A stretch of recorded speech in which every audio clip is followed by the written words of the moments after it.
देखें, सबसे पहले आपने देखना है कि आपका ब्रश का डायमीटर कितना है। ठीक है, जितना डायमीटर होगा आप उतना ही लेंगे बाल। ये नहीं कि आप इतने सारे बाल पकड़ लें और ये देखें ये बहुत सारा, ये आपका फिर कभी भी ग्रिप नहीं बनेगी।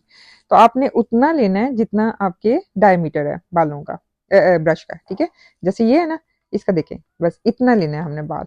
अच्छा, अब हमने ब्लो ड्राई करना शुरू करना है ना, तो इसका एक चीज और देखें कि आपका ये जो नोजल है ये लाजमी होना चाहिए, और ये इस तरह होना चाहिए।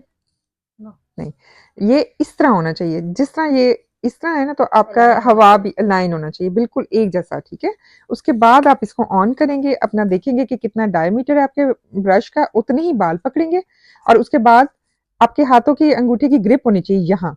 ठीक है, और उसके बाद आपने ऐसे इसको करना शुरू कर देना। ठीक है, ये देखें, ये आपका ऐसे ग्रिप आएगा यहाँ पर, और इसको आप ऐसे पकड़ेंगे और ऐसे ऐसे नीचे ले आएंगे। ठीक है, अच्छा, इसमें एक चीज और ख्याल रखनी है आपने कि जब इसमें से हवा आ रही होगी तो आपने इसको ऐसे करके नहीं करना, क्योंकि ये फिर सारी जो रूट्स है ना वो जल जाएंगी। आपने इसकी सिर्फ हवा लेकर आनी है नीचे। ठीक है, एक चीज। और दूसरा ये भी नहीं करना कि बिल्कुल बालों के साथ टच हो रहा हो और मतलब बाल जल जाए वहीं से, क्योंकि मैंने काफी लोगों को देखा है बिल्कुल करीब टच करके करते हैं। उससे ये होता है कि बालों का ना बहुत ज्यादा जाया होता है, बाल ड्राई हो जाता है, वहीं से जल भी सकता है, बहुत कमजोर हो जाता है। ऐसे नहीं करना, आपने अपना हाथ भी बचाना है, बाल, क्लाइंट का बाल भी बचाना है, और काम भी पूरा करना है। ये देखिए ऐसे आएगा आपका, ऐसे। ठीक है, हवा आएगी पूरी। और फिर आपने इस साइड से इसी तरह आपके अंगूठे की ग्रिप होनी चाहिए इस तरह से, और फिर इस तरह से।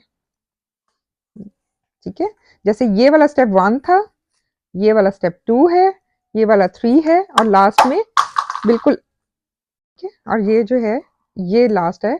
ये वाला यहाँ से आपने बालों को ना ऐसे जरा सा मोड़ के ना फंसा लेना है बालों को ब्रश के साथ, और उसके बाद आप ये नंबर 4 हो जाएगा। ठीक है, ऐसे। ये डायमीटर है, ठीक है, इतना। और उसके बाद आपने ऐसे 1 2 3 एंड 4। ये देखें, आपने पूरे बालों को ना ऐसे पकड़ के नीचे तक नहीं लेकर आना, बल्कि पहले आपने इन बालों पे फोकस करना है, जैसे हम आयरन के लिए करते हैं। इधर से हमने फोकस करके पहले हमने इसको क्लियर कर लेना है, मूवमेंट में रखना है ड्रायर को ना। 1 2 3 इसको हमने स्ट्रेट कर लेना है, उसके बाद हमने नीचे की तरफ आना है। ठीक है ना, बाकी सारे बाल बाद में आएंगे। अच्छा, दूसरा आपने ये देखना है कि आप कितने डिग्री पे कर रहे हो बाल ड्राई, यानी कि आपने यूं भी नहीं रखना, आपने बहुत ज्यादा भी नहीं रखना। आपने 45 पे, यानी कि ये 0 डिग्री है, ये 45 डिग्री पे नॉर्मली बाल इसी पे ड्राई होते हैं। ठीक है, और अगर बाल बहुत ही पतला है जिसको वॉल्यूम चाहिए, फिर हम 90 डिग्री पे लेकर आते हैं, फिर हम ऐसे लेकर आते हैं बालों को। ठीक है, फिर हम ऐसे ड्राई करेंगे। अदरवाइज 45 डिग्री बेस्ट होता है, और बिल्कुल ही अगर स्लीक लुक देनी है तो फिर हम 0 डिग्री पे करेंगे, ऐसे बिल्कुल 0 डिग्री पे। ठीक है।